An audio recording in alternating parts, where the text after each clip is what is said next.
இடத்துல இருந்து ஒருத்தன் கண்ணீர் வடிச்சானோ அந்த இடம் அநேகர் கழிவுறுவதற்கு ஏதுவாய் மாறுகிறது. ஹல்லேலூயா, ஹல்லேலூயா. உன் கூடாரம் அழுகையின் கூடாரமா எண்ணப்படுகிறதா? உன் கூடாரம் களிப்பின் கூடாரமா, ரட்சிப்பின் கம்பீர சத்தம் கேட்கும் கூடாரமா? நல்ல கரங்களை தட்டி உங்க வாழ்க்கையை பார்த்து எனக்கு இப்படி ஒரு வாழ்க்கை தராததுக்காக ஸ்தோத்திரம்னு சொல்லிட்டு இருக்கிறாங்களா? இந்த மாதிரி செய்யற மாதிரி ஆண்டவரே இவரை போல நான் இல்லாததற்காக ஸ்தோத்திரம். அப்படி உங்க லைஃபை வச்சு நிறைய பேர் ஆண்டவரே இப்படி ஒரு நிலைமை எனக்கு தராம காத்தீரே ஸ்தோத்திரம்னு உங்களை வச்சு உங்க காது கேட்கவே சொல்லிட்டு இருக்கிறாங்களா? கர்த்தர் உங்க வாயை திறந்து பேசுவாங்க. அதுக்கு சாட்சி கொடுக்க அவரே வருவார். சத்தமா ஒரு ஆமென் சொல்லுங்க. அது உன்னை அழிப்பதற்கான இடம் அல்ல. உன்னை ஒரு நாள் இந்த வனாந்திரத்திலிருந்து வெளியே கொண்டு வருவோம். கர்த்தருடைய வாய் சொல்லும் புது நாமத்தினாலே இனி நீ எப்சிபா என்றும் பியூலா என்றும் அழைக்கப்படுவாய். சத்தமா ஆமென் சொல்லுங்க பார்க்கலாம். இப்போ நீங்க ஒரு சிச்சுவேஷன்ல இருக்கிறீங்கல்ல, விசுவாசத்தோடு சொல்ல முடியுமா? இதுல இருந்து ஒரு புதிய துவக்கம். இதுல இருந்து எத்தனை பேர் நம்புறீங்க? எத்தனை பேர் விசுவாசிக்கிறீங்க? இந்த நாணலை நெறியாமல், காற்றில் அசைந்த போது முறியாமல் கர்த்தர் காப்பதற்கு காரணம் இந்த வனாந்திரத்தில் இருந்து. நான் நம்புகிறேன் இந்த வனாந்திரம் என் முடிவு அல்ல. சொல்லுங்க வாயை திறந்து, இந்த வனாந்திரம் என் முடிவு அல்ல, என்னை அவர் விருப்பப்படி மாற்றுவதற்கான இடம். நான் வெளியே தைரியமானவனா என்ன காட்டினாலும் பல நேரத்தில் இந்த வனாந்திரம் மனசளவுல சோர்ந்து போறேன். காற்றில் அசையும் நாணலப்பா. இயேசுவேலின் பயமுறுத்தலுக்கு பயந்து சூரியச்செடிக்கு கீழே படுக்க ஆவியில மேற்கொள்ள இந்த சிச்சுவேஷனை ஹேண்டில் பண்ணணும், இதை ஃபேஸ் பண்ணணும், இந்த மதில தாண்டணும், இந்த சேனைக்குள் பாயணும். இதுக்கெல்லாம் எனக்கு ஆவியில மேல தேவை.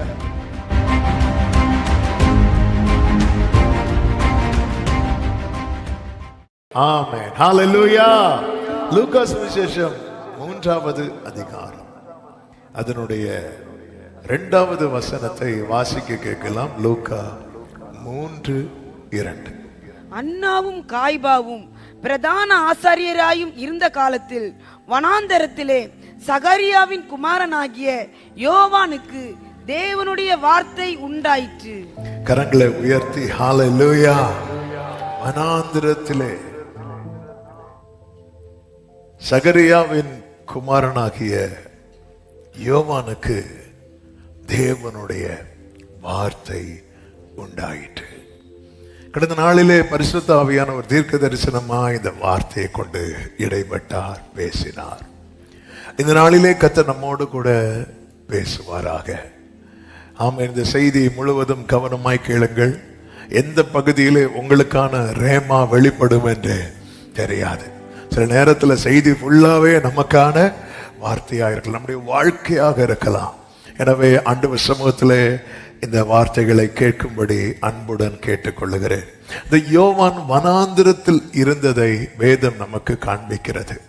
இந்த வார்த்தை உண்டாகும் வரைக்கும் இந்த யோவான் எப்படிப்பட்டவனாய் இருக்கிறான் என்றால் அவன் மறைந்திருக்கிறவனாய் தான் இருக்கிறான். அது வரைக்கும் யோவான் என்ன பண்றாரு, என்ன செய்தார் ஒன்றும் சொல்லப்படவில்லை. ஆனால் வேதம் அழகாய் காண்பிக்கிறது. லூக்கா 1வது அதிகாரம் அதனுடைய 80வது வசனத்திலே இஸ்ரவேலுக்கு தன்னை காண்பிக்கும் நாள் வரைக்கும் எங்கே இருந்தானா? வனாந்திரங்களிலே இருந்தான். வனாந்திரத்தில் என்று அல்ல. எல்லாரும் சத்தமா சொல்லுங்க, வனாந்திரம். அவன் ஒரு வனாந்திரத்தை விட்டு இன்னொரு வெளியே வந்தா அடுத்தது என்னதான்? வனாந்திரம் தான்.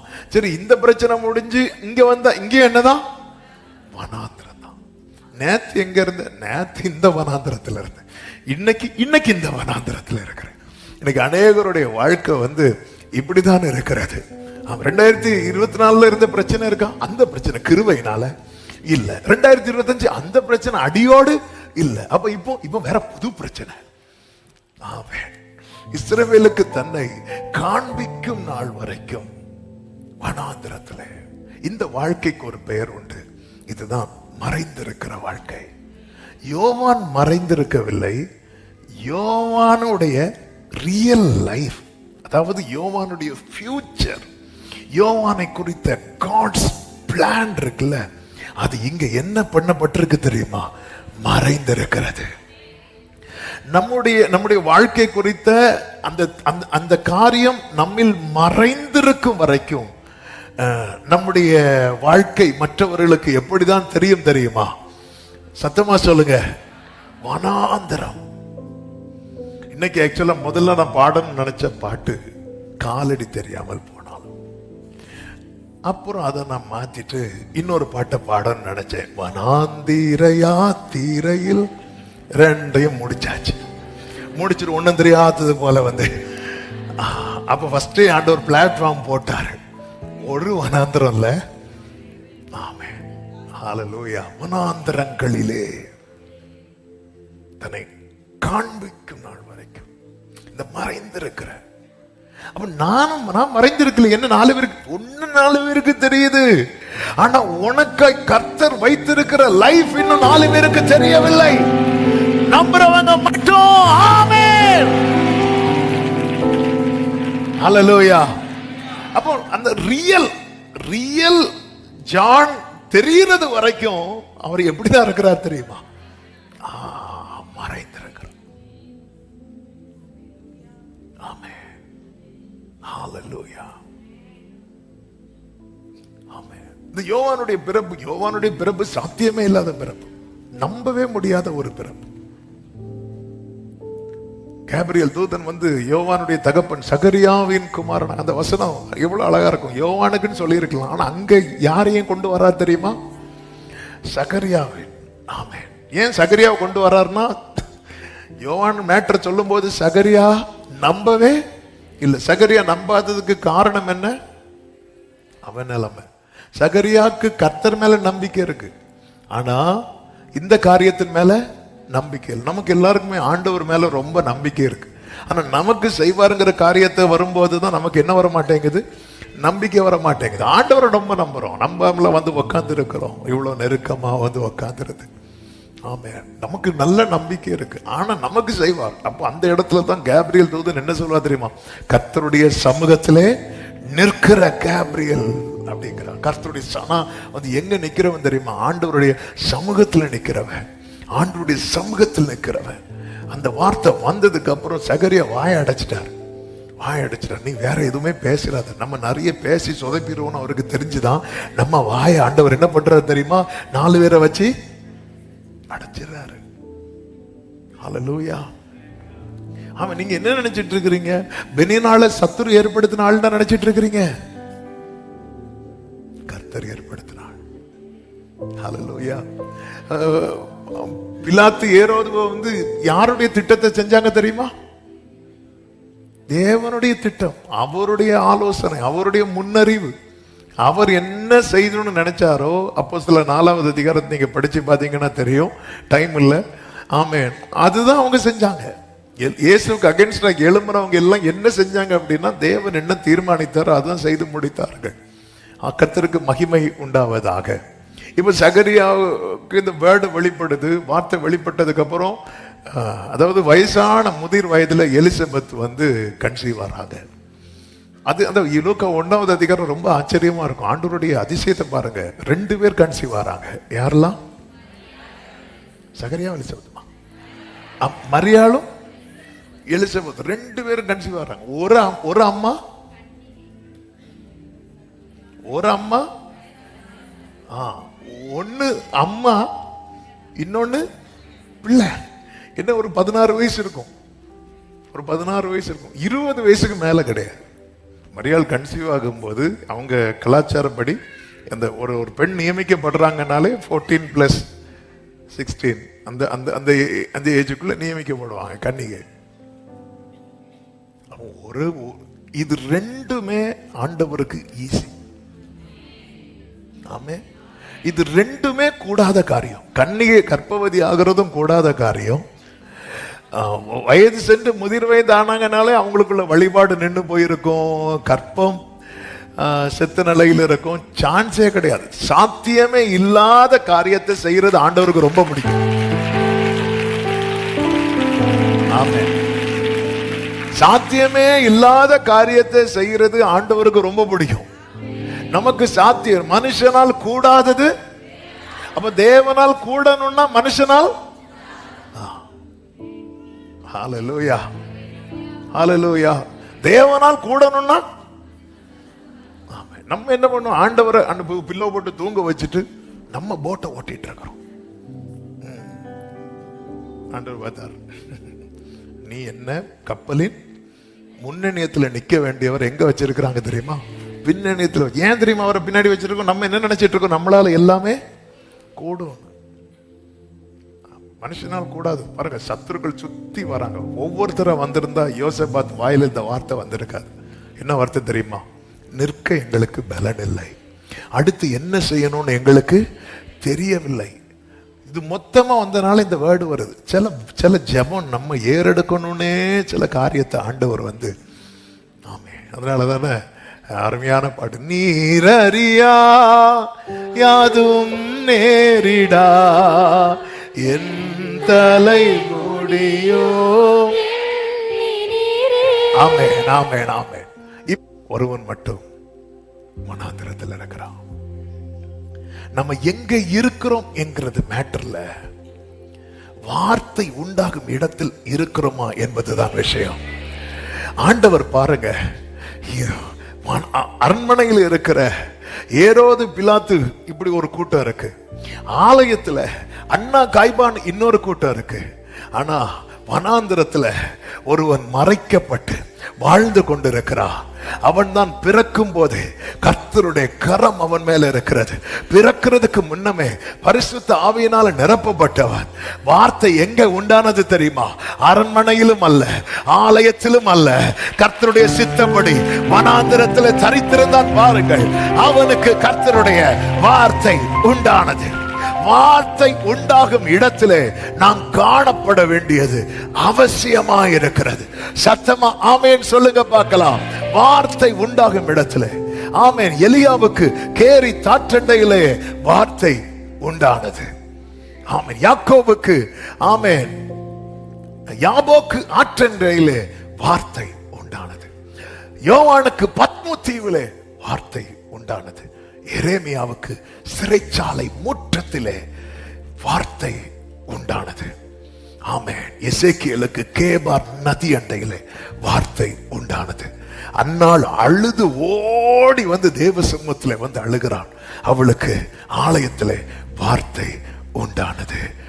எலியாவுக்கு சூரை செடி கீழே வார்த்தை உண்டானது.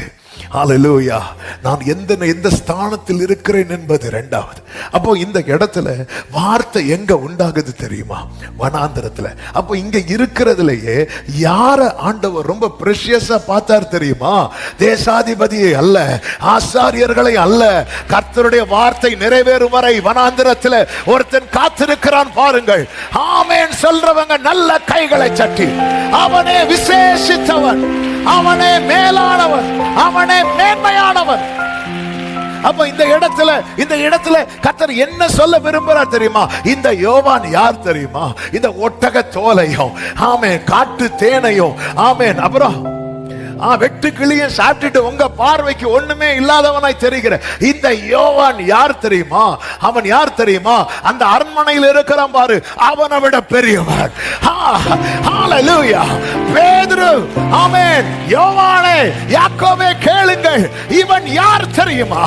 அரண்மனையில் இருக்கிற பிலாத்து ஏரோதுவை விட பெரியவன், அண்ணா காய்பாவை விட. நல்ல கையை தட்டி வார்த்தை வெளிப்படும் வரை வனாந்திரத்தில் காத்திருக்கிறவன்.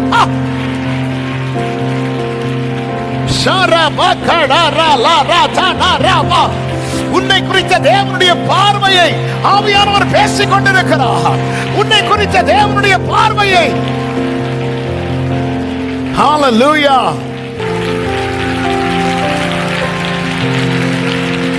ஹல்லேலூயா. உலகம் உங்களை காற்றில் அசையும் நாணலாய் பார்க்கிறது, பரலோகம் உங்களை மேன்மையாய் பார்க்கிறது. இத்தனை பேர் இருக்கிற இடத்துல உன்னை தேடி வார்த்தை வருகிறது என்றால் உலகம் உன்னை ஆமென் ஆமென் காற்றில் அசையும் நாணலாய் பார்க்கும் போது ஹல்லேலூயா. தூக்கி எறியப்பட்ட என்னை வேண்டும் என்று சொல்லி சேர்த்து கொண்ட. ஹல்லேலூயா, ஹல்லேலூயா. எதை பார்க்க போனீர்கள்? எதை பார்க்க? உங்களை இன்னைக்கு எல்லாரும் எப்படி பார்த்துட்டு இருக்கிறாங்க? காட்டில் அசைய நாணலா? இல்ல. ஆமா, காட்டில் அசைய நாணல் என்னைக்கும் இல்லாம ஆயிருக்கும். அவர் நியாயத்திற்கு ஜெயம் கிடைக்க பண்ணும் வரைக்கும் நெறிந்த நாணலையா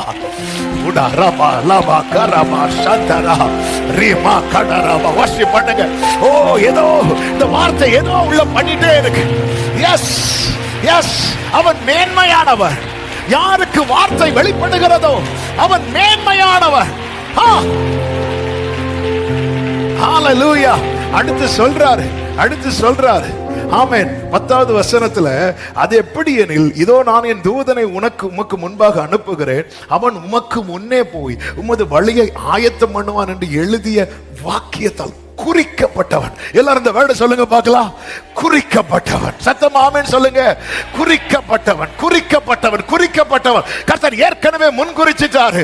இந்த வனாந்தரம் என்பது சடன் பிளான் அல்ல, அது குறிக்கப்பட்டவன். இங்கே உனக்கு வார்த்தை. குறிக்கப்பட்டவன்.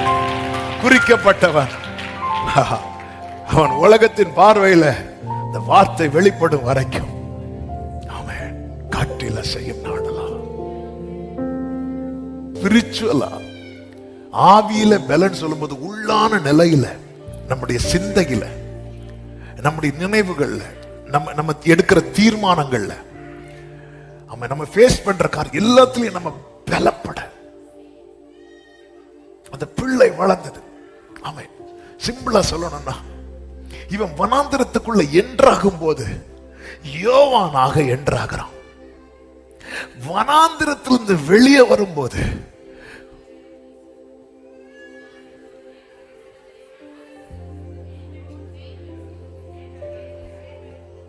அது தீர்க்கதரிசி தான். ஆனா அவனுக்கு பேர் எப்படி இருந்துச்சு தெரியுமா?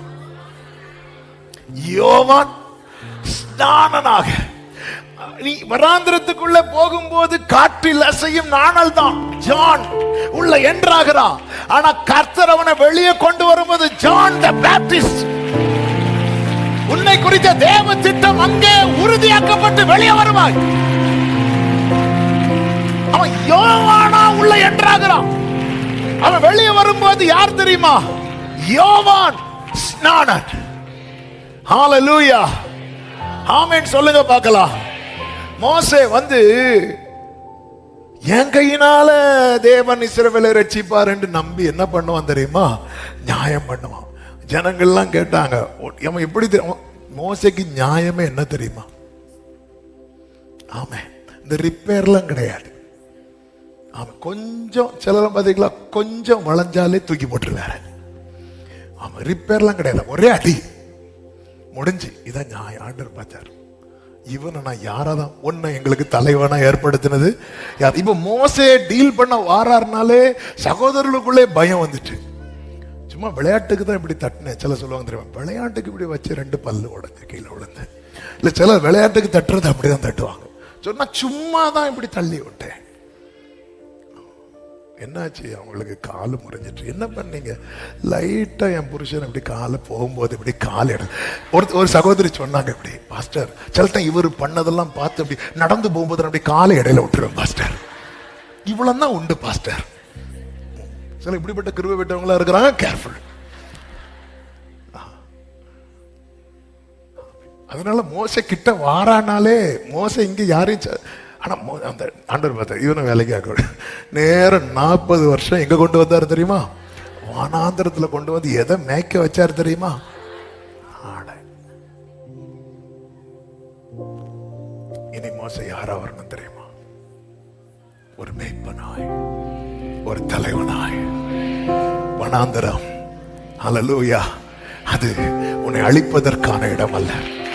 உன்னை ஒரு நாள் இந்த வனாந்தரத்திலிருந்து வெளியே கொண்டு வரும்போது கர்த்தருடைய வாய் சொல்லும் புது நாமத்தினாலே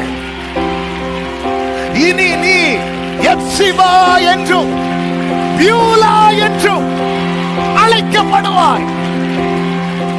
சத்தமா ஆமென் சொல்லுங்க பார்க்கலாம். ஆமென். அதாவது இன்னைக்கு இந்த வேர்ட் எல்லாம் மெசேஜ் எல்லாம் எடுத்துட்டு இன்னைக்கு காலையில ஆண்டவர் வந்து வேத பகுதியை வாசித்துட்டு இருக்கும் போது ஒரு வார்த்தை அப்படி கண்ணில் காண்பித்து தந்தார். அவையானவர் எவ்வளவு சூப்பர்ல. இயேசு கிறிஸ்து ஞான ஸ்நானம் பெற்று கரை ஏறின உடனே என்ன சத்தம் வந்துச்சு சொல்லுங்க பார்க்கலாம். லூக்கா 3:22. பரிசுத்த ஆவியானவர் ரூபம் கொண்டு புறாவை போல அவர் மேல இறங்கினார். வானத்திலிருந்து ஒரு சத்தம் உண்டாயி, நீர் என்னுடைய நேசகுமாரன், உம்மில் பிரியமா இருக்கிறேன் என்று உரைத்தது இருக்கு.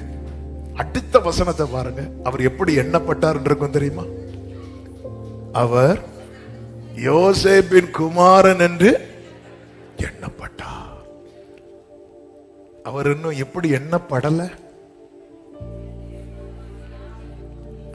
ஆனா அவர் உண்மையிலே யாரு? பிதாவுடைய குமாரன். ஆனால் அவர் எப்படி எண்ணப்பட்டார்?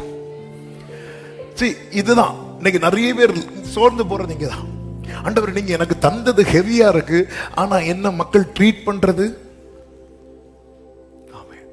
தாவீதின் தலையில அபிஷேகம் வைக்கப்பட்டது முதல் சாட்சி யாரு? தாவீதின் வீட்டுல முதல் சாட்சி யாரு?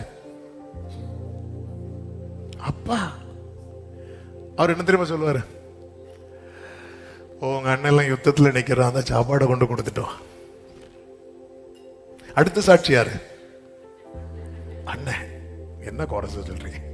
அவன் என்ன தெரியுமா சொல்லுவான்? உன் அகங்காரமும் உன் துணிகரமும் எங்களுக்கு தெரியும். என்ன ஆண்டவரே, நீங்க நீங்க நீங்க சொன்னதே வேற, ஆனா என்ன உலகம் எப்படி ட்ரீட் பண்ணுது? அதுக்குதான் வனாந்தரவா. இயேசு கிறிஸ்து அவர் பிதா வந்து சொல்றார், இவருடைய நேசகுமாரன், இவரில் நான் பிரியமா இருக்கிறேன். அடுத்த வசனத்துல அவர் யோசேப்பின் குமாரனாக எண்ணப்பட்டார். ஆண்டவர் பார்த்தார், அப்படியே தூக்கிட்டு எங்க கொண்டு போனாரு தெரியுமா? 4வது அதிகாரம் வனாந்தரத்துல. நிறைய நம்மளை சுத்தி நிறைய எண்ணங்கள் இருக்கு பாருங்க, அதெல்லாம் மாற்றுறதுக்கு கர்த்தர் கொண்டு வர. ஆகாதென்று தள்ளின கல் தலைக்கல்லா, அது கர்த்தராலே ஆயிற்று.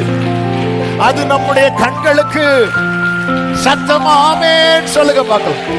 இப்ப இயேசு திரும்ப வரா. அதன் பிறகு நீங்க கவனிச்சீங்கன்னா தெரியும், பிலிப்பு நாத்தான்வேலை அழைக்கிறான். இங்க வேத வாக்கியத்துல எழுதி இருக்கிறவரை கண்டோம் அப்படிங்கிறான். ஜீசஸ குறித்து பேசப்படுறதெல்லாம் அதுக்கு பிறகு ரொம்ப பெருசா யோசேப்பின் மகன் மரியாள் மகள்லாம் ரொம்ப பேசப்படல. அதுக்கப்புறம் பேசப்பட்டல எப்படி தெரியுமா? இவர் மேசியா, இவர் தீர்க்கதரிசிகளில் ஒரு ஜனங்கள் என்ன யார் என்று சொல்லுகிறார்கள் கேட்ட போது ஒருத்தராவது ஒரு சீஷனாவது ஆண்டவரே உம்மை யோசேப்பின் மகன் என்று சொல்லுகிறார்கள் சொன்னாங்களா? சிலர் என்ன சொல்றாங்க? சிலர் எரேமியான்னு சொல்றாங்க, சிலர் யோவான் ஸ்நானன் சொல்றாங்க, சிலர் எலியான்னு சொல்றாங்க, சில தீர்க்கதரிசிகள் ஒருவர் என்று தான் சொல்ற. இப்படிதான் பார்க்க வைக்கிறாரே தவிர எப்படி பார்க்க வைக்கல தெரியுமா? யோசேப்பின் குமாரன் என்று. ஆமே, உன் வாழ்க்கையில தேவன் அனுமதிக்கிற வனாந்தரம் இன்று காற்றில் அசையும் நாணலாய் நீ எண்ணப்படலாம். நாளை அப்படி அல்ல. இவன் தேவனால் குறிக்கப்பட்டவன், இவள் தேவனால் குறிக்கப்பட்டவள். நம்புறவங்க மட்டும் உடரபா சங்கரபா லகதரபா ரீமா கரா ஹண்டரா லரா தரா. ஆமென், ஹல்லேலூயா. நாத்தான் வந்து சொல்றா, நீர் உன்னதமான தேவனுடைய குமாரன், நீர் இஸ்ரவேலின் ராஜா அப்படிங்கிறார். ஹல்லேலூயா. பேதுரு சொல்றார், ஆண்டவரே நீர் உன்னதமான தேவனுடைய குமாரனாகிய கிறிஸ்து. ஆமென். இவங்க மட்டுமா சொன்னாங்க? அத்தனை பிசாசுகளும் எப்படி அலறி அடித்தது தெரியுமா? உன்னதமான தேவனே, எனக்கும் உமக்கும் என்ன? சுத்தி சுத்தி சுத்தி சுத்தி ஆமென் என்ன கேட்கப்படுகிறது? அது மட்டுமல்ல, வழியில உட்கார்ந்து இருக்கிற ஒருவன், ஆமென், மேசியா எந்த வம்சத்தில் வருவார்? தாவீதின் குமாரனாய் வருவார். எனவே எல்லாரும் எதிர்பார்த்து கொண்டிருக்கும் போது, இவர் யோசேப்பின் குமாரனாய் எண்ணப்பட்டு கொண்டிருக்கும் போது, ஒரு கண்ணு தெரியாத வாயில கர்த்தர் வார்த்தையை வச்சு சொல்ல வைத்தார், தாவீதின் குமாரனே. glory. உன் வாழ்க்கையில தேவன் அனுமதிக்கிற வனாந்தரத்தை குறித்து கலங்கி கொண்டிருக்கிறாயோ, இன்னும் இந்த நாணல் முறியவில்லைன்னு அர்த்தம் என்ன? இந்த வனாந்தரத்திலிருந்து நீ வெளியே வரும்போது, ஆமென், கர்த்தர் என்ன உன் வாழ்க்கையில வைத்திருக்கிறாரோ. ஒரு யோவான் ஸ்நானனாய் வெளியே வருவான் என்றால், ஒரு மோசே ஒரு மேய்ப்பனாய் ஒரு தலைவனாய் வெளியே வருவான் என்றால், என கேட்கிற அன்பு சகோதரா சகோதரி, இதோ நான் உன்னை புடமிட்டேன், உபத்திரவத்தின் குகையிலே நான் உன்னை தெரிந்து கொண்டேன். ஹalleluya. என் எதிர்காலம் என்பது நான் நினைத்து வைத்திருப்பதல்ல, என் ஃபியூச்சர் என்பது நான் நினைத்து வைத்திருப்பதல்ல. நான் பிறக்கு முன்னமே என்னை குறித்து தேவ சமூகத்திலே உரைக்கப்பட்ட வார்த்தைகள் இருக்கிறது. அது நிறைவேறும்படிக்கு கர்த்தருடைய கரம் என் மேல் இருக்கிறது. நான் நம்புகிறேன். இந்த வனாந்திரம் என் முடிவு அல்ல. சொல்லுங்க வாயை திறந்து, இந்த வனாந்திரம் என் முடிவு அல்ல. என்னை அவர் விருப்பப்படி மாற்றுவதற்கான இடம். என்னை அவர் விருப்பப்படி, வனாந்திரம் அல்ல, வனாந்திரங்கள். ஹalleluya, ஹalleluya, ஆமென். வனாந்திரங்கள். வார்த்தை வந்ததும் வேதம் சொல்லுகிறது, 5-6 வசனங்கள், லூக்கா 3வது அதிகாரம் 2வது வசனத்துல தேவனுடைய வார்த்தை உண்டாயிற்று. 3வது வசனத்தில் அப்பொழுது 5 கடைசில ஏசாயா தீர்க்கதரிசியின் ஆகமத்தில் எழுதியிருக்கிற பிரகாரம் 6வது வசனம், அவன் யோர்தான் நதிக்கு அருகான தேசம் எங்கும் போய். வனாந்திரத்தில் இருக்கிறவன் இப்ப எது பக்கத்துல போறான் தெரியுமா? நதி பக்கம். எல்லாரும் கரெக்டா சொன்னீங்க, சூப்பரா சொன்னீங்க, 100 மார்க். ஹalleluya. இதுவரை அவன் எதை மட்டும் தான் பார்த்துட்டே இருக்கிறான் தெரியுமா? வனாந்திரம், வனாந்திரம், வனாந்திரம். இப்போ ஒரு கேள்வி கேட்கிறேன், எழுதி இருக்கிற பிரகாரம்னா எப்போ எழுதப்பட்டது? யாரை வச்சு எழுதப்பட்டது? ஏசாயா, அதாவது இயேசு கிறிஸ்து பிறப்பதற்கு ஒரு 400 ஆண்டுகளுக்கு முன்னாடி எழுதி வச்சது. 600, ஒரு 400 இயர்ஸ்னு வச்சுக்கோங்களேன். 400, அதுக்கு குறைவா இருக்காது. 400 இயர்ஸ்க்கு முன்னாடி 400 இல்ல 600 ஆண்டுகள் இருக்கும். ஏன்னா கடைசி சகரியா தீர்க்கதரிசிக்கு அப்புறம் ஏறக்குறைய 400 ஆண்டுகள் எப்படிப்பட்டதாக இருக்குது? இருண்ட காலமாக தான் இருக்குது. அதுக்கு 600 ஆண்டுகளுக்கு முன்னாடி ஏற்கனவே எழுதி வச்சுட்டாரு. அது உரைக்கப்பட்டு தெரிச்சு. ஆனா அந்த வேர்டு உண்டாகும் பாருங்க, அந்த ரிவீல் அது வரைக்கும் வெயிட் பண்ணணும். எப்படி உண்டாகும்? அதான் வார்த்தை என்னவா மாறுச்சு. அதே மாதிரி வார்த்தை எனக்குன்னு எதுவா மாறுமோ அது மாறும். அதாவது பரத்திலே தொனிக்கப்பட்டது. அது ஆசரிப்பு கூடாரத்தின் ஆலயத்தின் மகா பரிசுத்த ஸ்தலத்தில் உரைக்கப்பட்டது. அந்த வேடை சுமந்து கொண்டு யார் வரா தெரியுமா? சகரியா வரா. யோவான் பிறந்த போது சகரியா வாயில் அந்த வார்த்தைகள் என்ன செய்கிறது? உரைக்கப்படுகிறது. உரைக்கப்பட்ட வார்த்தை ஒரு நாள் வந்தபோது யாருக்காக உரைக்கப்பட்டதோ அவனுக்குள்ளே உண்டானது. ஹalleluya. பரத்திலே உண்டானது, சமூகத்திலே உரைக்கப்பட்டது. வேளை வரும்போது எனக்குள்ளே உண்டாகும். நீங்க இந்த வெளிப்படுத்தின விசேஷம் படிச்சீங்கன்னா, நீங்க வீட்டுல போய் படிங்க. அந்த பார்க்கும்போது அந்த ரெஃபரன்ஸ் எல்லாம் இல்லை. இது நீங்க நல்லா கவனிச்சீங்கன்னா தெரியும். இயேசு கிறிஸ்து யாருக்கு கொடுக்கிறார் தெரியுமா? தூதனை கொடுக்கிறார். தூதன் அதை யார்கிட்ட சொல்றார் தெரியுமா? யோவானுக்கு சொல்றார். யோவான் அதை யாருக்கு கொடுக்கிறார் தெரியுமா? சபைக்கு. நீங்க இந்த ஆர்டர்லாம் பார்த்தீங்கன்னா, இந்த மெசேஜ் கன்வே பண்றதுக்கு இப்படி வந்துட்டே இருக்கும். பரத்தில் துணிக்கப்பட்டது. திரும்ப சகரியா, அவர் யோவானுக்கு அப்பானாலும் அவர் யோவானுக்கு பாஸ்டரும் யாரு தான்? சகரியா தான். உரைக்கப்பட்டாச்சுல, வெயிட் பண்ண. ஒரு நாள் அது உனக்குள்ள உண்டாகும். அப்ப நீ எழும்புவ. நீ எங்க இதுவரை நீ பார்த்தது வனாந்திரம், இனி நீ பார்க்க போகிறது நதி. ஹalleluya, ஹalleluya, ஆமென் சொல்லுங்க பார்க்கலாம். இவன் என்ன பண்றான் தெரியுமா? ஆமென், ஆமென். நிறைய பேசணும் இன்னும். ஆமென். இவன் நதி இறங்க உட்கார்ந்துட்டு அடுத்து என்ன பண்ற தெரியுமா? நதியில இறங்குறார். நதியில இறங்கின போது இவன் நதியில இறங்க ஆரம்பிச்சதும் ஒரு பெரும் கூட்டம் நதியில இறங்க ஆரம்பிக்குது. அநேகருடைய ஆசீர்வாதத்துக்கான டோரா இந்த யோவான மாற்றதா.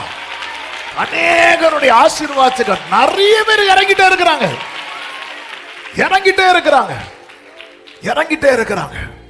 இந்த வனாந்திரம் இதுவரை இவனுடைய வாழ்க்கை வனாந்திரம் வனாந்திரம் வனாந்திரம் என்று இருந்தது. இப்பொழுது வாழ்க்கை எப்படி மாறும் தெரியுமா? வனாந்திரத்தில் இருந்து வனாந்திரத்திலே கூப்பிடுகிறவனுடைய சத்தம். வனாந்திரத்தில் இருந்து அந்த வேர்டு ரிவீல் ஆகும் பாருங்க, வார்த்தை வெளிப்படும் பாருங்க. அதன் பிறகு அப்படியே நதி ஓரம். மனுபுத்திரனே, இதை கண்டாயா? எப்படி அன்று எசேக்கியேலை கூப்பிட்டு காண்பித்து கொடுத்தார். மனுபுத்திரனே, இதை கண்டாயா? இதெல்லாம் உறுதிப்படுத்த ஒரு கூட்டம் தண்ணீரில் இறங்கினார்கள் அல்லவா? அந்த கூட்டத்தில் பின்னாக ஒருவர் வந்து நிற்கிறார். அது யார் தெரியுமா? இதற்கெல்லாம் காரணராகிய, இதற்கு எல்லாமே காரணராகிய இந்த பிள்ளை எதுவரைக்கும் வனாந்திரத்தில் இருக்கணும் தெரியுமா? இயேசு வர்றது வரைக்கும், அவருடைய வேலை வர்றது வரைக்கும், அவருடைய டைம். அதான் ஜீசஸ் தான் என் வனாந்திரம். அதான் பாடுவோமே, வனாந்திரமே வாழ்க்கை ஆனாலும் கர்த்தர் கோரி. வனாந்திரமே கோரி, கர்த்தரின் பக்கமுண்டு. வேண்டியதை அவர் நம்பி நான் செல்வேன்.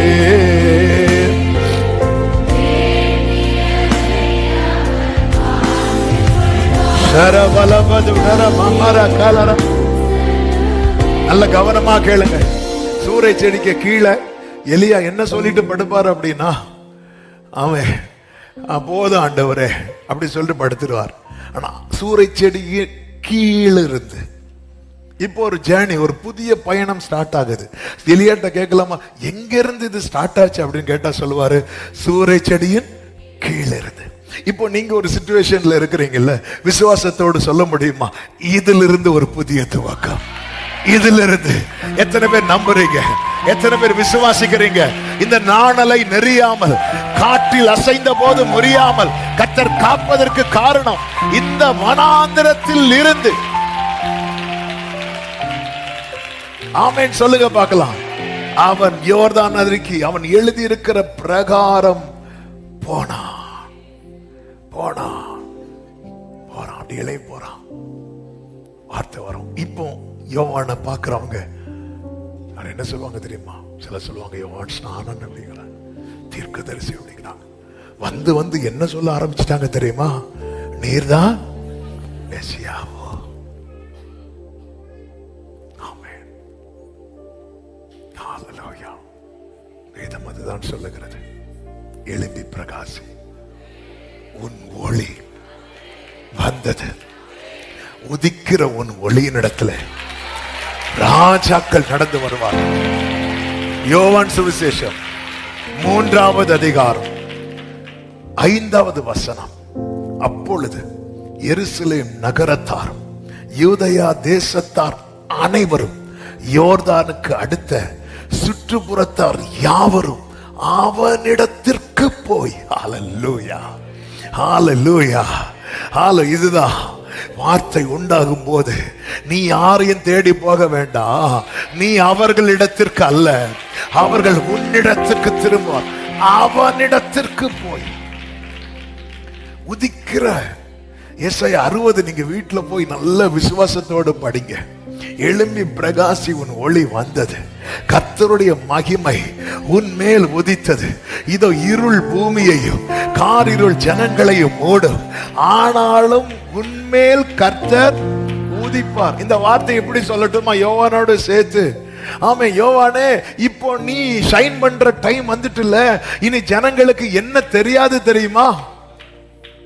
இருள் பூமியையும் ஜனங்களையும். அது அர்த்தம், ஜனங்களுக்கு பேச்சு வேற இனி ஒண்ணும் கிடையாது. இனி ஜனங்களுக்கு பேச்சு நீதான். இது கர்த்தராலே ஆயிற்று. இனி ஜனங்கள்லாம் ஒன்னதான் பார்க்க வருவாங்க. இனி மீதி எல்லாமே அவங்களுக்கு கண்ணுக்கு வேற டாபிக் விடாங்க. யோவான் தெரியுமா, அவனை நம்ம என்ன நினைச்சிட்டு இருந்தோம் தெரியுமா? காட்டில் அசையும் நாணல் நினைச்சிட்டு இருந்தோம். அந்த பிள்ளை எப்படியோ நினைச்சிட்டு இருந்தோம். இவன் பாரு, எல்லாருமே ஒரு ஆறுதலுக்கும் ஒரு சமாதானத்துக்கும் ஒரு ஜீவ மார்க்கத்தை அடைகிறதுக்கும் எங்கதான் போய் நிக்கிறாங்க தெரியுமா? ஹல்லேலூயா ஹல்லேலூயா. நேற்று வரை யோவான் இருந்த இடத்துல ஒரு ஈ காக்கா கூட கிடையாது. ஏதாவது வெட்டுக்கிளி வந்தாலும் நம்மால பிடிச்சு சாப்பிட்டுருவாரு. ஆமா, வேற ஒண்ணுமே கிடையாது. ஆனா ஒரு நாள் வரும், உன்னை ஒதுக்கினவங்க, உன்னை தள்ளுனவங்க, உன்னை அருவருப்புன்னு நினைச்சவங்க, உன்னை பார்க்க பிடிக்காதவங்க. ஆனா இந்த நாட்கள்ல நாம செய்ய வேண்டியது என்ன தெரியுமா? பிள்ளை வளர்ந்து ஆவியில பலன் கொள்ளணும். என்ன ஆவியில பலன் கொண்டு நிறைய எழுதி வைக்க ஆண்டு கிருபை செஞ்சான். ஒரே ஒரு வார்த்தையை சொல்றேன், அவன் ஆவியில ஒருத்தன் ஸ்பிரிச்சுவலா ஸ்ட்ராங்கா இருக்காங்கிறது அடையாளம் என்ன தெரியுமா? வார்த்தை உண்டாகுது வர வனாந்திரத்துல வெயிட் பண்ணுவோம். ஸ்பிரிச்சுவலா ரொம்ப ஸ்ட்ராங்கா இருக்கிறான் அப்படிங்கிறது அடையாளம். எங்க 40 நாள்ல அடைய வேண்டிய வனாந்திரம் ஜனங்கள் பண்ண தப்புனால ஒரு நாள் எதுவா மாறிச்சு தெரியுமா? ஒரு வருஷம். அப்ப 40 நாள் எத்தனை வருஷம் ஆக்கிட்டாரு? இதுல தப்பு பண்ணது யாரு? தப்பு பண்ணாதது யாரு? காலேப். ஆனா பாதிக்கப்பட்டது யாருதான்? காலேப் தான். காலேப் நானா இருந்தா கிளைம் பண்ணியிருப்பேன், ஆண்டவரே அவன் தான் தப்பு பண்ணான், என்ன எதுக்கு நீங்க சுத்த விடுறீங்க? 40 வருஷம் தப்பு பண்ணது ஃபுல்லா அவன். நான் உங்களுக்காக தான் இருந்தேன், நான் உங்களை தானே ஒரு மேன்மையா என்ன ஆண்டவர் அப்படி அவன் கிளைம், அவன் அதை அக்செப்ட் பண்றான். இதுதான் ஸ்பிரிச்சுவலா வளர்ந்துட்டான்னு அர்த்தம். ஒருத்தர் ஸ்பிரிச்சுவலா வளர்ந்துட்டான்னா வனாந்திரத்தை அக்செப்ட் பண்ணுவான். வேறு மார்க்கத்தை தேட மாட்டான், வேறு வழியை தேட மாட்டான். ஆமென். அரண்மனையில தேசாதிபதிகள் இருந்தாலும், ஆமென், ஆசாரியர்கள் ஆலயத்தில் இருந்தாலும், அவருடைய வேலைக்காய் காத்திருக்கிற அன்பு சகோதரா சகோதரி, நீ யோவானா உள்ள போன, யோவான் ஸ்நானனா உன்னை வெளியே கொண்டு வருவான். ஆமென். வார்த்தை வெளிப்படும். ஆமென் சொல்லுங்க. இந்த யோவானை குறித்து இறுதியாய் இயேசு சாட்சி கொடுத்தா. காத்திருக்கிற உள்ளமே உன்னை குறித்து கர்த்தர் சாட்சி கொடுப்பார். அந்த சாட்சி என்ன சாட்சி தெரியுமா? யோவான் 5:35 வாசித்து செபிக்கலாம். அவன் எரிந்து பிரகாசிக்கிற விளக்காயிருந்தான். 5:35 எரிந்து பிரகாசிக்கிற. அப்ப எப்பத்துல இருந்து அவர் எரிய ஆரம்பிச்சார் தெரியுமா? சொல்லுங்க பார்க்கலாம். வார்த்தை. வார்த்தை தான் என்ன தெரியுமா? தீபம். ஹல்லேலூயா. நம்ம கேண்டில்ல தீய வைக்கிறதுக்கு நமக்கு என்ன தேவை? தீ தேவை. ஆமா, நீங்க அதுக்கு ஹீப்ரு எல்லாம் போனீங்களா? எனக்கு ஒண்ணுல தீய வைக்கணும், அதுக்கு எனக்கு என்ன தேவை? தீ தேவை. அப்போ நான் என்ன செய்வேன்? கேண்டில்ல தீபத்தை என்னால என்ன செய்ய முடியும்னா பாஸ் பண்ணதான் முடியும். ஆனா எதால எனக்கு தீய உண்டாக்க முடியும் தெரியுமா? இப்ப தீப்பெட்டி எல்லாம் உண்டா? தீப்பெட்டி. தீப்பெட்டி எடுத்து உண்டாக்க முடியும். உண்டாக்க முடியும். அதுல என்ன உண்டாகும் தெரியுமா? நெருப்பு உண்டாகும். அதுல நெருப்பு உண்டானதும் அடுத்து எங்க நெருப்பை பத்த வச்சிருவோம் தெரியுமா? வார்த்தை உண்டாகி, இந்த வார்த்தைங்கிற தீபம் உண்டாகும். உன் விளக்கு எரியும். அதுல இருந்து உனக்கு ஒரு துவக்கம் உண்டாகும். அவன் எரிந்து பிரகாசிக்கிற, எரிந்து பிரகாசிக்கிற விளக்காய் இருந்தான். அடுத்த வார்த்தையை பாருங்க. நீங்களும் சில காலம் அவன் வெளிச்சத்துல. அதன் அர்த்தம் என்ன? அந்த யோவான் கிட்ட கொஞ்ச நேரம் இருந்தா கலிகூற. வனாந்திரத்துல கலிகூறதுக்குன்னு போனாங்களும் ஒரு கூட்டம். எந்த இடத்துல இருந்து ஒருத்தன் கண்ணீர் வடிச்சானோ அந்த இடம் அநேகர் கலிகூறுவதற்கு ஏதுவாய் மாறுகிறது. ஹல்லேலூயா, ஹல்லேலூயா. ஆமா, உன் கூடாரம் அழுகையின் கூடாரமா எண்ணப்படுகிறதா? உன் கூடாரம் களிப்பின் கூடாரமாய், ரட்சிப்பின் கம்பீர சத்தம் கேட்கும் கூடாரமாய், நல்ல கரங்களை தட்டி ஆமென் சொல்லுங்க பார்க்கலாம். ஹல்லேலூயா, ஹல்லேலூயா.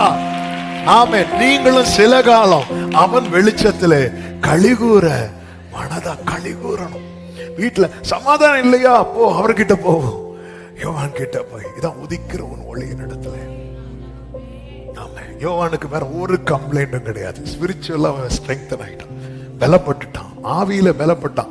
என்ன சும்மா வனாந்திரம் வனாந்திரம் வனாந்திரம், வேற இதே இல்லையா? ஒரு கம்ப்ளைண்ட்டும் கிடையாது. அமைதியா இருக்கிறான். தன்னை காண்பிக்கவே இல்லை. அதை மறைத்து கொண்டான். ஸ்பிரிச்சுவலா எல்லாம் ரொம்ப அவன் பாருங்க, அவனுக்கு இல்ல பாருங்க, அவர் ஃபுட்ல அவர் இதுதான் சாப்பிடணும், இது சாப்பிடக்கூடாது வஞ்சிட்டாரா. ட்ரெஸ்ல பாருங்க, அவரெல்லாம் துணி கடைக்கு போனா ஒரே டைப் ட்ரெஸ் தான். ஆமே, இந்த ஒட்டகத்தோல்ல ட்ரெஸ் இருக்கா முடிஞ்சு. நம்ம எல்லா டைப்பும் எடுத்து போட்டு கடைசியில் வெளியே வரும்போது வேட்டுக்கிறக்கா வாசியா அப்படி வருவோம். ஏன்னா சிலர் பார்த்துருக்கீங்களா, இந்த ட்ரெஸ்ஸிங் ரூமுக்கு போறதுக்கு எல்லாத்தையும் மேலே அப்படி போட்டு போவாங்க. ஏன்னா கையில கொண்டு போறதுக்கு முடியல. எல்லாமே இதெல்லாம் இது கிடையாது, இது மேட்ரு கிடையாது, இது மேட்ரு கிடையாது, இது மேட்ரு கிடையாது. மேட்ரு என்ன தெரியுமா? வேர்டு வரணும்.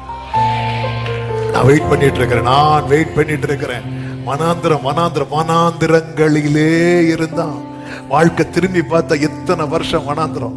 இயேசு எப்ப வெளியே வந்தார் தெரியுமா? 30வது வயதுல. யோவான் இந்த பூமியில பிறந்ததுல இயேசுவுக்கு முன்னாடி பிறந்தாரா பின்னாடி பிறந்தாரா?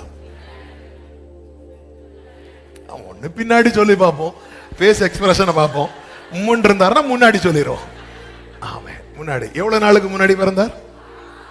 6 அப்ப தெரிஞ்சுதான் பின்னாடி சொன்னீங்க, கேட்டு குழம்பிட்டான். 6 மாசத்துக்கு முன்னாடி. அப்ப இயேசு எப்பதான் வெளியே வந்தார் தெரியுமா? இயேசு ஞானஸ்நானம் எடுக்கும்போது எத்தனை வயசு? 30 வயசு. பிள்ளை வளர்ந்து ஏறக்குறைய ஒரு 12-13 வயசுக்கு மேல, அல்லது ஒரு பிரம்ம ஒரு கணக்கு ஒரு 12 வயசுக்கு மேலேயே அந்த பிள்ளை எங்க போய் தொடங்கிட்டு தெரியுமா? அவன் சின்ன வயசுல இருந்த வனாந்திரத்தை பார்த்துச்சு. அதான் நாடல். சின்ன பிஞ்சு காட்டில் செய்யும் நாடல். நான் நினைக்கிறேன் அந்த தகப்பனும் தாயும் வயது சென்று முதிர்ந்தவர்கள். அதுக்கப்புறம் எவ்வளவு காலம் இந்த பூமியில இருந்திருப்பாங்கன்னு தெரியாது. சின்ன வயசுல வனாந்திரத்தை பார்த்து, வனாந்திரத்திலிருந்து வனாந்திரம்.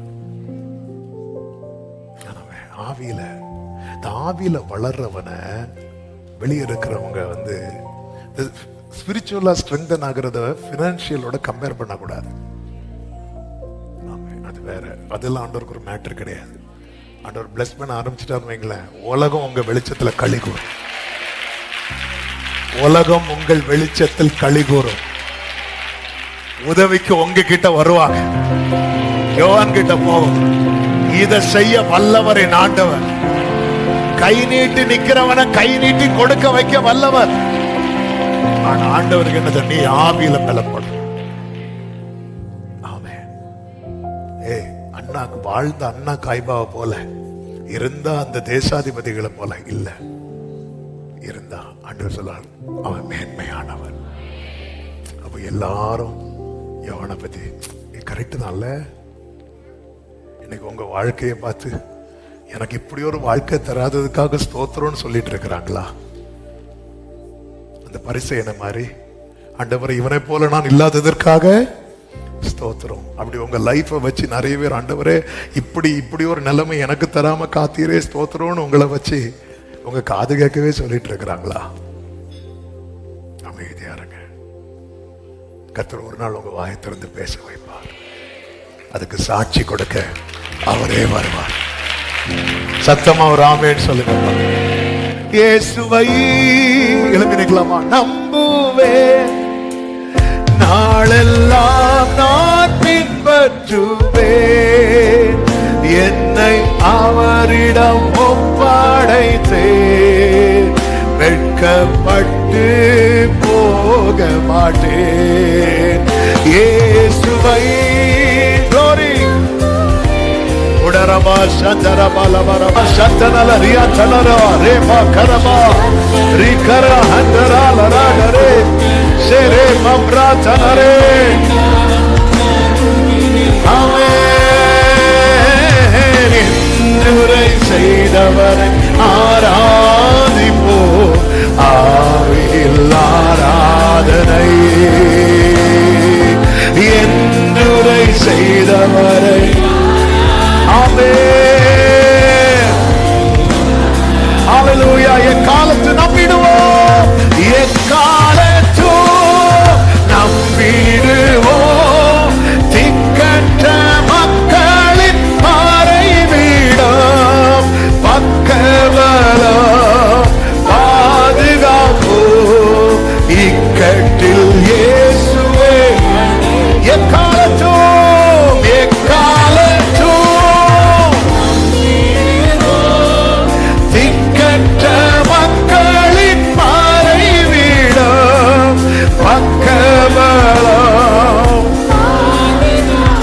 ஒரே இக்கட்டில் இயேசுவே பக்கபலம் பக்கபலம்.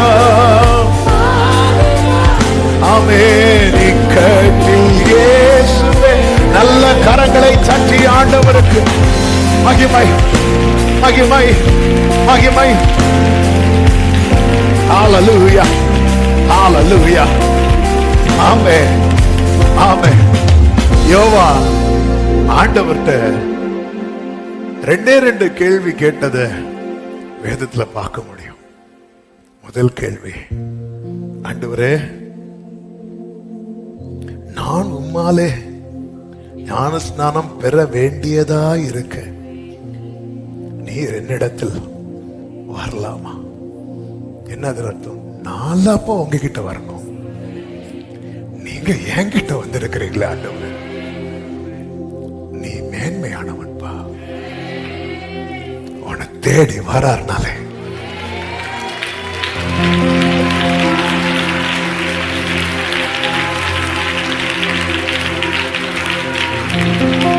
இன்னொரு கேள்வி, நான் இன்னும் காத்திருக்கணுமா? அப்ப ஆண்டவர் சொல்லுவார், நீ போய் அவன்கிட்ட சொல்ல, இல்ல உன் காத்திருப்பின் காலம் முற்றுப்புள்ளி வைக்கப்பட்டது.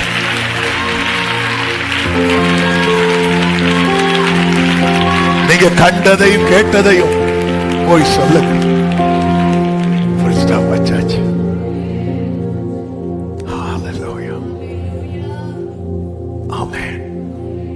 வலது கரத்தை உயர்த்தி இடது கரத்தை இருதயத்தில் வைத்து, ஆண்டவரே, ஆவியிலே பலன் கொள்ள எனக்கு கிருபை தாரும். நான் ஆவியில பலன் கொள்ளணும். நான் வெளியே தைரியமானவனா என்ன காட்டினாலும் பல நேரத்தில் இந்த வனாந்திர மனசளவுல சோர்ந்து போறேன். காற்றில் அசையும் நாணலப்பா. இயேசுவேலின் பயமுறுத்தலுக்கு பயந்து சூறை செடிக்கு கீழே படுக்கிறேன். ஆவியில பலன் கொள்ள, இந்த சிச்சுவேஷனை ஹேண்டில் பண்ணணும், இதை ஃபேஸ் பண்ணணும், இந்த மதில தாண்டணும், இந்த சேனைக்குள் பாயணும். இதுக்கெல்லாம் எனக்கு ஆவியில பலன் தேவை, பலன் தேவை. ஆண்டவரே, ஆண்டவரே, கிருபையா என்னை பலப்படுத்துவீராக, பலப்படுத்துவீராக. ஆண்டவரே, ஒரு நாளை குறித்திருக்கிறேன். அன்று எப்படி இஸ்ரவேலுக்கு யோவான் தன்னை காண்பிக்க வைத்தீரோ, அது போல கர்த்தர் என்னை இந்த சூழ்நிலையிலிருந்து, இந்த வனாந்திரத்திலிருந்து, நதியோரத்தில், அந்த யோர்தானிலே கொண்டு வந்து நிறுத்துகிற ஒரு நாளை நீர் குறித்திருக்கிறீரே. அதுவரை இதை தாங்க, இதை சகிக்க எனக்கு பலன் தாரும் ஆண்டவரே. நல்ல தகப்பனே, நன்றி. யோவானை காத்திருக்க வைத்து அவன் வாழ்க்கையிலே வார்த்தையை உண்டாக்கி அவனை எரிந்து பிரகாசிக்கிற விளக்காய் அநேகர் களிகூறும்படியாய் ஆசீர்வாதமாய் மாற்றினது போல எங்களை அர்ப்பணிக்கிறோம். அந்த தூதனை கொண்டு சகரியா கிட்ட சொன்னீங்க, அவன் பிறப்பு நிமித்தம் அநேகர் சந்தோஷப்படுவாங்க. அதை உறுதிப்படுத்த அவனுக்கு அப்படி ஒரு வாழ்க்கையை கொடுத்து, அதை இயேசுவே நீரே வந்து சொன்னீங்க. அவன் வெளிச்சத்துல நீங்க களிகோர மனதா இருந்தீர், அப்படியே மகிழ்ச்சியாய் மாற்றினீங்களே. அப்பா, காத்திருக்கிற ஒவ்வொருவரையும் சேஷமா, சின்ன வயசுல இருந்தே நான் வனாந்திரத்தை மட்டுமே பார்த்து கொண்டிருக்கிறேன் என்று வேதனையோடு கண்ணீரோடு இன்னைக்கு சில உள்ளங்கள் இந்த ஜெபத்தில் இணைந்திருப்பது உண்டு. கர்த்தாவே, நீர் அவர்களை நாணலாய் பார்க்கவில்லை, ஏதோ ஒரு மனுஷனா பார்க்கல, நீர் மேன்மையாய் பார்க்கிறீர். ஆண்டவரே, நீர் அவர்களை முன் குறித்திருக்கிறீர் என்பதை இந்த நாளிலே கர்த்தர் ஒரு விசை கூட உணர்த்தின கிருபைகளுக்காக நன்றி. ஆசீர்வதி ஒவ்வொருவருடைய வாழ்க்கையும் எரிந்து பிரகாசிக்கிற விளக்காய் காணப்பட கிருபை செய்யும். ஒவ்வொருவரையும் சமாதானத்தோடு அனுப்பி சாட்சியாய் கொண்டு வாரும். எல்லா மகிமை கனமும் ஒருவருக்கே செலுத்துகிறோம். இரட்சகர் இயேசுவின் நாமத்தில் பிதாவே, ஆமென். என் ஆத்துமாவே கர்த்தரை ஸ்தோத்திரி, முழு உள்ளமே அவருடைய பரிசு நாமத்தை ஸ்தோத்திரி. என் ஆத்துமாவே கர்த்தரை ஸ்தோத்திரி. கர்த்தர் செய்த சகல உபகாரங்களை மறவாதே. ஆமென். நம்முடைய கர்த்தராகிய இயேசு கிறிஸ்துவின் கிருபை, பிதாவாகிய தேவனுடைய அன்பும், பரிசுத்த ஆவியானவருடைய ஐக்கியமும் சிநேகமும் பாதுகாவலும் நம் அனைவரோடும் எல்லா பரிசுத்தவான்களோடு கூட கர்த்தருடைய வருகை மட்டும் தங்கி இருப்பதாக. ஆமென். ஹல்லேலூயா. God bless you. கர்த்தர் உங்களை ஆசீர்வதிப்பாராக.